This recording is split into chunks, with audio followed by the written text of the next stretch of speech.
নমস্কার বন্ধুরা, আমি কুমকুম ইন্সপায়ার থেকে বলছি। আজকে আপনাদের সাথে একটা জলখাবারের রেসিপি শেয়ার করছি, সেটা হচ্ছে ইডলি। ইডলি তো সকলেই খুবই ভালোবাসে, তাই আজকে আমি ইডলিটা শেয়ার করলাম। আমি এখানে একটা বাটির মাপ করে সুজিটা নিয়ে নিলাম, আপনারা কাপ বা গ্লাসে মাপ করে নিতে পারেন। আমি যে বাটির মাপ করে সুজিটা নিয়েছিলাম সেই বাটির মাপ করে এক বাটি দই নিয়ে নিলাম, আর দইটা সুজির সাথে ভালো করে মিশিয়ে নিচ্ছি। দইটা আমি ভালো করে মিশিয়ে নিয়ে এর মধ্যে নিয়ে নিচ্ছি যে বাটির মাপ করে আমি সুজিটা নিয়েছিলাম সেই বাটির মাপ করে হাফ বাটি জল নিয়ে নিলাম। জলটা দিয়ে আমি সুজি আর দইটা ভালো করে ব্যাটারটা তৈরি করে নেব। জলটা দিয়ে আমি ভালো করে সুজি আর দই ভালো করে মিশিয়ে নিলাম। এবারে দিয়ে দিচ্ছি স্বাদ মতন লবণ। লবণটা দিয়ে ভালো করে 2 থেকে 3 মিনিট ব্যাটারটা আমি মিশিয়ে নিলাম। এখন আমি মিনিট 15 ঢাকা দিয়ে রেখে দেবো। ইডলিটা তৈরি করার জন্য আমি কড়াইটা বসিয়ে দিয়েছি, কড়াইটা গরমও হয়ে গেছে। আমি এর মধ্যে 2 গ্লাস মাপ করে জল নিয়ে নিলাম।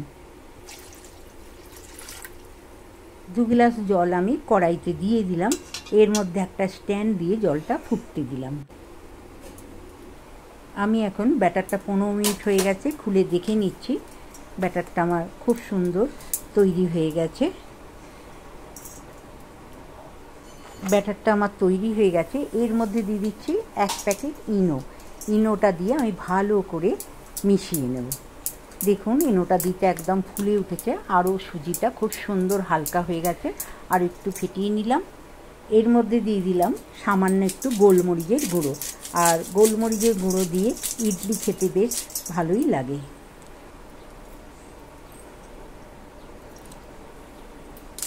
বেশ কিছুটা গোলমরিচের গুঁড়ো আমি ছড়িয়ে নিলাম এর মধ্যে, দিয়ে ভালো করে হাতা দিয়ে আমি মিশিয়ে নিচ্ছি। মেশানো আমার হয়ে গেছে। এই রকম ব্যাটারটা তৈরি হবে, খুব পাতলাও নয় খুব ঘনও নয়। ইডলি তৈরি করার জন্য আমি 5টা ছোট ছোট বাটি নিয়েছি। এর মধ্যে আমি একটু তেল ব্রাশ করে নিচ্ছি, তাতে ইডলিগুলো খুব তাড়াতাড়ি উঠে যাবে। আমি এখন বাটির মধ্যে 1 হাতা মাপ করে ব্যাটারটা নিয়ে নিচ্ছি। এইভাবে আমি সবকটা বাটি ভরে নিচ্ছি। বাটিতে আমার ব্যাটারটা ভরা হয়ে গেছে। এখন আমি বাটিগুলো একটু নাড়িয়ে নিয়ে এয়ারটা বার করে দিলাম আর সমানও করে নিলাম। জলটা তো আমি আগেই ফুটতে দিয়েছিলাম, জলটা ভালো করে ফুটে গেছে। এর মধ্যে আমি একটা প্লেট এর ওপরে দিয়ে দিলাম।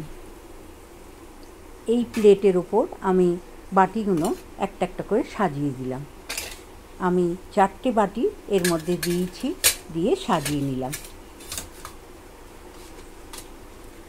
আমি এখন একটা ঢাকা এই ইডলির মধ্যে দিয়ে দিচ্ছি, দিয়ে এটা আমি 15 মিনিট ভাপে সেদ্ধ করে নেব। 15 মিনিট হয়ে গেছে। আমি ঢাকা খুলে ইডলিগুলো দেখে নিচ্ছি। দেখুন ইডলিগুলো খুব সুন্দর তৈরি হয়ে গেছে, ফুলে উঠে। এখন আমি প্লেটের মধ্যে তুলে নিচ্ছি, ঠান্ডা করতে দেবো। এইভাবে কড়াইতে করে কোনো ঝামেলা ছাড়াই খুব সহজে ইডলি তৈরি করে নিতে পারবেন। এর আগে আমার ভিডিও আছে প্রেসার কুকারে ইডলি তৈরি করা, সেটাও আপনারা দেখতে পারেন। আরও একটা ইডলি আমি থালার মধ্যে করে দেখাচ্ছি। এটা বাটিতে নয়, এটা একসঙ্গে অনেকগুলো হয়ে যাবে, সেই কারণে আমি একটা থালাতে এই ব্যাটারগুলোটা দিয়ে দিলাম। থালার মধ্যে ব্যাটারটা দিয়ে আমি এয়ারটা বার করে দিয়ে এইবার আবার কড়াইতে আমি প্লেটের উপর এটা বসিয়ে দেবো।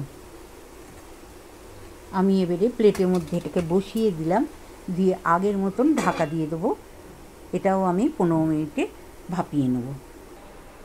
বাটিতে তৈরি করা ইডলিগুলো আমি এখন ঠান্ডা হয়ে গেছে, চামচ দিয়ে এটাকে আমি বের করে নিচ্ছি। এইভাবে চামচ দিয়ে আমি সবকটা ইডলি বাটির মধ্যে থেকে চামচ করে বের করে নিলাম। ইডলিটা কেমন তৈরি হলো সেটা আমি দেখিয়ে দিচ্ছি। দেখুন কত সুন্দর একদম নরম ইডলিটা তৈরি হয়েছে। ইডলির সাথে চাটনিটা তৈরি করে নিচ্ছি। তার জন্য নিলাম 2টো কাঁচা লঙ্কা, আর নিয়েছি 2 চামচ কাঁচা বাদাম, কাঁচা ছোলার ডাল 2 চামচ, আর নিয়ে নিচ্ছি 2 চামচের মতন নারকেল কোড়া। নারকেল কোড়া না থাকলে আপনারা নাও দিতে পারেন। ধনেপাতা, বেশ কিছুটা ধনেপাতা আমি নিয়ে নিলাম, ভালো করে ধুয়ে পরিষ্কার করে নিয়েছি। আর একটু তেঁতুল দিলাম, আর স্বাদ মতন লবণ দিয়ে ভালো করে এটাকে আমি পেস্ট করে নেব। ততক্ষণে আমি এই ইডলিটা আমার তৈরি হয়ে গেছে। দেখুন থালার মধ্যে যেটা দিয়েছিলাম খুব সুন্দর সেদ্ধ হয়ে গেছে। আমি এখন ঠান্ডা করার জন্য তুলে নিলাম। থালার মধ্যে রাখা ইডলিটা ঠান্ডা হয়ে গেছে। আমি একটা ছুরি দিয়ে বেড়ে কেটে নিচ্ছি। পিস পিস করে কেটে নিলেই হবে। এরকমভাবে একসাথে তাড়াতাড়ি হওয়ার জন্য এইভাবেও আপনারা তৈরি করতে পারেন।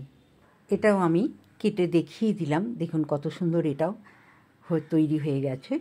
এইবার এটা ওই চাটনি দিয়ে খেতে খুবই ভালো লাগবে। ধনেপাতার চাটনি বা টমেটো সস দিয়েও খেতে ভালো লাগবে। ইডলিগুলো আমি প্লেটের মধ্যে সাজিয়ে নিয়েছি, আর তার সাথে নিয়ে নিয়েছি ধনেপাতার চাটনি। এটা দিয়ে খেতে ভীষণ ভালো লাগে। ইডলি তো সকলেই ভালোবাসে। এইভাবে একবার তৈরি করে বাড়িতে খেয়ে দেখুন, আপনাদের খুব ভালো লাগবে। ইডলি রেসিপিটা আপনাদের ভালো লাগলে লাইক করবেন, কমেন্ট করবেন, আর বন্ধুদের মধ্যে শেয়ার করবেন। আমার চ্যানেলের নতুন বন্ধু হলে চ্যানেলটি সাবস্ক্রাইব করবেন। অবশ্যই একটা লাইক করতে ভুলবেন না। নতুন নতুন ভিডিও আপলোড হলে আপনাদের কাছে পৌঁছে যাবে। ভালো থাকবেন। নমস্কার।